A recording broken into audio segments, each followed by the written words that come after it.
ಪರಮ ಪೂಜ್ಯ ಬುದ್ಧಿಗೂ ಆತ್ಮನಿಂದ ಪವಿತ್ರವಾದ ಪಾದಾರವಿಂದಗಳಿಗೂ ಅನಂತ ವಂದನೆಗಳನ್ನು ಸಲ್ಲಿಸುತ್ತಾರೆ. ಸತ್ಸ್ವರೂಪರಾಗಿರ್ತಕ್ಕಂತಹ ಪರಮ ಪೂಜ್ಯ ನಿರಂಜನಪ್ಪನವರ ಪವಿತ್ರವಾದ ಪಾದಾರವಿಂದಗಳಿಗೂ ಅನಂತ ವಂದನೆಗಳನ್ನು ಸಲ್ಲಿಸುತ್ತಾರೆ. ಈ ಕಾರ್ಯಕ್ರಮಕ್ಕೆ ಆಗಿರುವಂತಹ ಎಲ್ಲ ಗುರುಬಂಧುಗಳು ಹಾಗೂ ತಾಯಂದಿರ ಅಂತರಾತ್ಮಕ್ಕೆ ಅನಂತ ವಂದನೆಗಳನ್ನು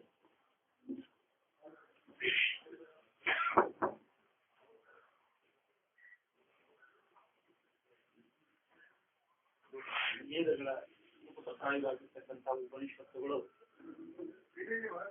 ಆತ್ಮಾವ ಅರೇ ದೃಷ್ಟವ್ಯೋ ಶ್ರೋತವ್ಯೋ ಮಂತವ್ಯೋ ಶಾಶ್ವತವ್ಯ ಆತ್ಮನನ್ನ ಕುರಿತು ಶ್ರವಣ ಮಾಡು, ಮನನ ಮಾಡು, ನಿಧಿಧ್ಯಾಸನ ಮಾಡು. ವಿಶ್ವವನ್ನು ಕುರಿತು ಶ್ರವಣ ಮಾಡು, ಮನನ ಮಾಡು, ನಿಧಿಧ್ಯಾಸನ ಮಾಡುವಂತ ಹೇಳಿಲ್ಲ. ಯಾಕಂದ್ರೆ ಅದರಿಂದ ನಮಗೆ ಬೇಕಾದಂತಹ ಸುಖ ಶಾಂತಿ, ಈ ಜಗತ್ತಿನ ಬಗ್ಗೆ ನಾವು ಇಲ್ಲಿವರೆಗೂ ಸಾಕಷ್ಟು ಕೇಳ್ಕೊಂತ ಬಂದೇವಿ. ಅದ್ರ ಬಗ್ಗೆ ಕಾಲ ಕಳೆದೇವಿ, ಎಷ್ಟು ಜನ್ಮಗಳ ಕಳೆದೇವಿ. ಅದರಿಂದ ಯಾವ ಲಾಭನೂ ಆಗಿಲ್ಲ. ವ್ಯರ್ಥ ಆಗೈತಿ, ಎಲ್ಲಾ ಜನ್ಮಗಳೆಲ್ಲ ವ್ಯರ್ಥ. ವಿಷಯ ವಸ್ತುಗಳ ಸಂಬಂಧ ಅವ್ರಿಗೆ ಸುಖ ಸಿಗತೈತೆ ಅಂತ ತಿಳ್ಕೊಂಡು ಅವುಗಳನ್ನ ನೆನಪು ಮಾಡೋದು, ಅವುಗಳನ್ನ ಸಂಗ್ರಹ ಮಾಡೋದು, ಅದರಾಗ ವೇಳೆ ಎಲ್ಲ ಕಳೆದೇವಿ. ಅದರಿಂದ ಯಾವ ಲಾಭನೂ ಆಗಿಲ್ಲ. ಅದಕ್ಕೆ ಉಪನಿಷತ್ತುಗಳು ಮನುಷ್ಯನ ಜನ್ಮಕ್ಕೆ ಬಂದಾಗ ಆತ್ಮನನ್ನ ಕುರಿತು ಶ್ರವಣ ಮಾಡು, ಮನನ ಮಾಡುವುದು, ನಿಧಿಧ್ಯಾಸನ ಆತ್ಮ ಅಂದ್ರೆ ತಾನು. ಅಂದ್ರೆ ಯಾವಾಗ ಇದ್ದು ವಸ್ತು ಎಲ್ಲವನ್ನು ಅರಿತಕ್ಕಂಥದ್ದು ಸುಖರೂಪವಾಗಿರ್ತಕ್ಕಂತಹ ವಸ್ತುನ ತಾನದನ್ನ. ಅದರ ಬಗ್ಗೆ ನಾವು ನೆನಪು ಮಾಡಿಕೊಂಡು ಅದನ್ನು ಪುನಃ ಪುನಃ ಈ ಶ್ರವಣ ಮನನ ನಿಧಿಧ್ಯಾಸನ ಮಾಡುವುದರಿಂದ ನಮ್ಗೆ ದುಃಖರಹಿತ ಆಗಿ ಸುಖದ ಸ್ಥಿತಿಯನ್ನು ಹೊಂದಲಿಕ್ಕೆ ಸಾಧ್ಯದ ಅನ್ನುವಂತಹ ವಿಚಾರವನ್ನು ಉಪನಿಷತ್ತುಗಳ ಅನುಭವಗಳು ಹೇಳಿದ ಮಾತಾ. ಗುರುವಚನವೇ ಶ್ರುತಿ, ಗುರುವಚನವೇ ಶ್ರುತಿ, ಗುರುವಚನವೇ ಸರ್ವವು ಇನಿಯರೇ ಅಂತ ನಾವು ಹೇಳಿದಾಗ ಅನುಭವಿಗಳೇ ಹೇಳಿದ ಮಾತನ್ನು ಉಪನಿಷತ್ತು ಅವರು ತಮ್ಮ ಅಂತರಾಳದ ಅನುಭವವನ್ನ ಆ ಪುಸ್ತಕ ರೂಪದಲ್ಲಿ ಅವನ್ನ ಪ್ರಕಟ ಮಾಡ್ಯಾರ. ಆದ್ರೆ ಅವರು ತಾವು ಯಾವ ಹೆಸರುಗಳನ್ನು ಅವರು ವ್ಯಕ್ತಪಡಿಸಿಲ್ಲ.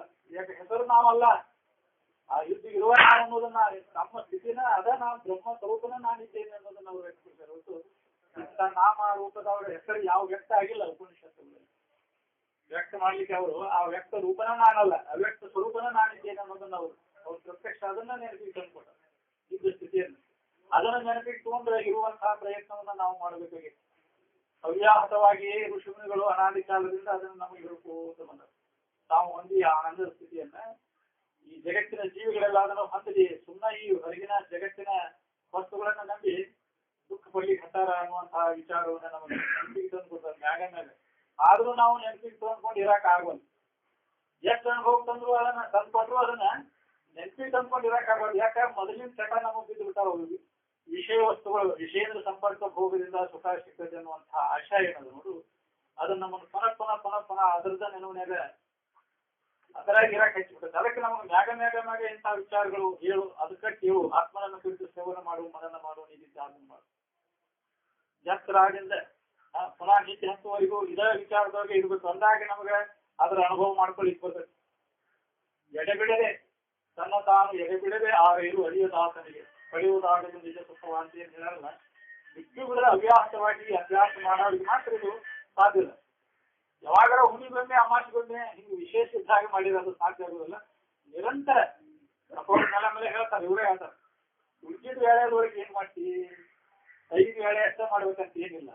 ಉಳಿದ ವೇಳೆ ನಿರಂತರವಾಗಿ ನಾವು ಆತ್ಮಚಿಂತನ ಆಂತರಿಕ ಅಭ್ಯಾಸ ಮಾಡ್ಬೇಕಂತ ನಾವು ಕೆಲಸ. ಒಳಗೆ ನಾವು ಒಳಗಿದ ನಡಿಬೇಕು. ಹೊರಗಿನ ವ್ಯವಹಾರಕ್ಕೆ ಮಹತ್ವ ಕೊಟ್ಟೇವೆ ನಾವು, ಅಂದಲೇ ನಮಗಿದು ಉಳಿವಲ್ಲ. ನಿಜವಾಗಿ ಇದ್ರ ಬಗ್ಗೆ ನಮಗೆ ಯಾರಿಗೆ ಒಲವೈತೆ ಹೇಳಿ? ಯಾರಿಗೂ ಇಲ್ಲ. ಸುಮ್ಮನೆ ನಾವು ಅದೆಲ್ಲ ಅನುಕೂಲ ಆಕಾವಂತ ಸಂಬಂಧ ಇದಕ್ಕೆ ಬರ್ತೇವೆ ನಾವು. ಏನ್ ಈ ಸತ್ಸಂಗ ನಮಗೆ ಎದ್ರ ಸಂಬಂಧ? ನಮ್ಮ ನಿಜ ಸ್ವರೂಪವನ್ನು ತಿಳ್ಕೊಳ್ಳಿಕ್ಕೆ, ವಿವೇಕ ಉದಯ ಆಗ್ಲಿಕ್ಕೆ ನಾವು ಇದನ್ನ ಉಪಯೋಗ ಮಾಡ್ಕೋಬೇಕು ಹೊರತು ಬಾಳೆ ನಾಟಕ ಮಾಡಕ್ಕೆ ಇದನ್ನ ಉಪಯೋಗ ಮಾಡ್ಕೋಬಾರ್ದು. ಅದು ಬಾಳೆ ಕಾಲಕ್ಕೂ ಕಂಠವಾಗಿ ನಡೆಯುವಂಗೆ ನಡ್ತಿರ್ತೈತಿ. ನಾವು ಬಾಳೆ ನಾಟಕ ಆಗಲಿ ಅಂತ ಏನೋ ಆತ್ಮಲ್ಲಿ ಇದರಿಂದ ಅದು ಆಗ್ಲಿ. ಆದ್ರೆ ಮೊದಲಿನ ತಂದ್ಕೊಳ್ಳಿ, ಇದಕ್ಕೆ ಮಹತ್ವ ಕೊಟ್ಬೋದು. ಇನ್ನು ಪ್ರಪಂಚ ಪಾರಮಾರ್ಥದ ನೆರಳು ಇರ್ಬೇಕು ಅಂತ ಹೋದ್ರಿ. ಪ್ರಪಂಚವನ್ನು ಬಿಟ್ಟು ನೀ ಪಾರಮಾರ್ಥವನ್ನು ಬಿಟ್ಟು ಬರೀ ಪ್ರಪಂಚದಾಗ ತೊಡಗೋದಂದ್ರೆ ನೀನು ದುಃಖ ಬೀಳುದಿಲ್ಲ. ನೀನು ಪ್ರಪಂಚನೂ ಸುರುಳಿಗೆ ನಡೀತೈತಿ, ಪಾರಮಾರ್ಥಕ್ಕೆ ಹೊಂದ್ಕೊಂಡ್ರೆ ನಿಮಗೆ ಸ್ವಲ್ಪ ಜ್ಞಾನನೂ ಆಗ್ತೈತಿ ಈ ಅಭ್ಯಾಸದಾಗ ತೊಡಗಿದೆ. ಅದಕ್ಕೆ ಬಿಟ್ಟು ಬಿಡದ ಅಂತಹ ಮಹಾತ್ಮರ ಎಲ್ಲಿರ್ತಾರ ಅಲ್ಲಿ ಹೋಗಿ ಕೇಳಿ ಅದನ್ನ ತಿಳ್ಕೊಂಡು ಆ ಪ್ರಕಾರ ಆಚರಣೆ ಸರ್ವತಂತ್ರ ಮೊದಲುವಂತಹ ಒಂದು ಪರಿಶುದ್ಧವಾದಂತಹ ಆಚರಣೆ ನಮಗೆ ಬೇಕು. ಮೊದಲಿಗೆ ಒಮ್ಗಿಲೆ ಆ ಸ್ಥಿತಿ ನಾವು ಪಡಿಬೇಕಂದ್ರೆ ಅಂತಃಕರಣ ಪರಿಶುದ್ಧಿಯನ್ನು ನಾವು ಮಾಡ್ಕೋಬೇಕು. ಅಂತಃಕರಣ ಪರಿಶುದ್ಧಿಗಾಗಿ ಅಂತ ಒಂದು ಪರಿಶುದ್ಧವಾದಂತಹ ಆಚರಣೆ, ನೀತಿವಂತ ಜೀವನ ಏನು ಅಂತಾರಲ್ಲ, ಇನ್ನೊಬ್ಬರಿಗೆ ಕೆಳಕಾಗದಂತಹ ಜೀವನ, ಸತ್ಯ, ಹಿಂಸೆ, ಬ್ರಹ್ಮಚರ್ಯ, ಅಸ್ಥೇಯ, ಅಪರಿಗ್ರಹ, ವೃತ್ತಿ, ಇವೆಲ್ಲ ಯಮನಿಯಮಾದಿಗಳ ಪಾಲನೆಯನ್ನು ನಾವು ಅಳವಡಿಸಿಕೊಳ್ಳುತ್ತಿದ್ರೆ ಅಂತಃಕರಣ ದೋಷಕರಣೆಯನ್ನು ಕಡಿಮೆ ಹೋಗುತ್ತದೆ. ಅಂತಹ ಒಂದು ಪರಿಶುದ್ಧ ಆಚರಣೆಯನ್ನ ನಾವು ಮಾಡಿಕೊಂಡು ಬಂದಾಗ ನಮಗೆ ಇದು ತಿಳಿದು ಮುನ್ನವೇ ಭಕ್ತಿ ಕ್ರಿಯೆಗಳನ್ನು ಆಚರಿಸಿ ಸಮುನ್ನತವಾದ ಸದ್ಗುಣ ಘನ ಸಂಪನ್ನರಿಗೆ ನಿಜ ಸುಖವಿದರೋಳು ಸಾಧ್ಯಮ್ಮ. ಅವ್ನು ಬೇಕಾದಂಗೆ ವೇದಾಂತ ಶಾಸ್ತ್ರ ಅಭ್ಯಾಸ ಮಾಡ್ತಾನಂತಂದ್ರು ಅವ ದುಷ್ಟಗುಣ ಇದ್ದಾವ, ಅದನ್ನು ಹೊಂದಲಿಕ್ಕೆ ಆಗುದಿಲ್ಲ. ನಿಷ್ಣಾತೋ ಅಪೀಚ ಸಾಧುತ್ವಂ ನ ಇತಿ ದುರ್ಜನ, ನಿಷ್ಣಾತೋ ಅಪೀಚ ವೇದಾಂತೆ ಸಾಧುತ್ವಂ ನ ಇತಿ ದುರ್ಜನ ಅಂತ ಸಂಸ್ಕೃತ ಶ್ಲೋಕ. ಬೇಕಾದಂಗೆ ವೇದಾಂತದೊಳಗೆ ಅವನ ನಿಷ್ಣಾತ ಅದಾನಂದ್ರೆ ದುರ್ಜನತೆ ಇನ್ನೊಬ್ಬರಿಗೆ ಪೀಡಾ ಕೊಡುವ ವೃತ್ತಿ ಅವನಲ್ಲಿ ಇತ್ತು ಅಂದ್ರೆ ಅವ ಎಂದೂ ಸಾಧುತ್ವವನ್ನು ಹೊಂದಲಾರ. ಯಾವ ನೀತಿವಂತ ಇರ್ತಾನ ಅವ್ರಿಗೆ ಜ್ಞಾನ ಆಗೋದು ಶಕ್ತಿ. ಈ ಜನ್ಮದೊಳಗೆ ಬರೀ ನೀತಿ ಒಂದು ಆಚರಣೆ ನಮಗೆ ಬೇಕಾಕಂದ್ರೆ ಮುಂದಿನ ಜನ್ಮದೊಳಗೆ ನಾವು ಅದಕ್ಕೆ ಅಂತಹ ಒಂದು ಸ್ಥಿತಿಯನ್ನು ಹೊಂದಲಿಕ್ಕೆ ಅರ್ಹತೆಯನ್ನು ಪಡ್ಕೋತೀವಿ. ಅಂಥವರ ಇದಕ್ಕೆ ಯೋಗ್ಯರಾಗ ವೇದಾಂತಕ್ಕೆ ಅಧಿಕಾರಿಗಳು ಯಾರು ಅಂತಂದ್ರೆ ಆ ಸಾಧನ ಚತುಷ್ಟಯ ಸಂಪನ್ನತ್ವವನ್ನು ಪಡ್ಕೊಂಡಂಥವರು ವೇದಾಂತಕ್ಕೆ ಅಧಿಕಾರಿ. ಅದ್ರಿಂದಲೇ ನಾವು ಇದನ್ನ ಅಭ್ಯಾಸ ಮಾಡ್ತೇವೆ ಅಂದ್ರೆ ಆ ಪೌರು ಹೇಳ್ತಿದ್ರು, ಸುದ್ದಿ ತಗೊಂಡ್ ಹಾಕಿ ಕರ್ದಾಕೈತಿ ನೋಡೋದು, ಗಿಡ ತಗೊಂಡ್ ಕಷ್ಟ ಮಾಡ್ಕೊಂಡ್ ಆಗೈತಿ.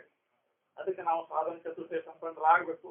ಅಂತಹ ಸ್ಥಿತಿವಂತರ ಆಗಿಂದ ನಾವು ಇದನ್ನ ಅಭ್ಯಾಸ ಮಾಡಿದಾಗ ನಮ್ಗೆ ಅದು ಪ್ರಾಪ್ತಿ ಆಗ್ತದೆ ಅಂತ ಹೇಳಿ ಅಪೋಲ ಬಾಯಿ ನೀವೆಲ್ಲ ಕೂಡಿ ಆ ವಿಚಾರವನ್ನು ಪ್ರತ್ಯಕ್ಷ ಅವರು ಬಂದಾಗ ಅಂತಹ ಅನುಭವಗಳ ಮುಖಾಂತರ ನಾವು ಕೇಳಿ ನಾವು ನೀವೆಲ್ಲ ಧನ್ಯರಾಗುವ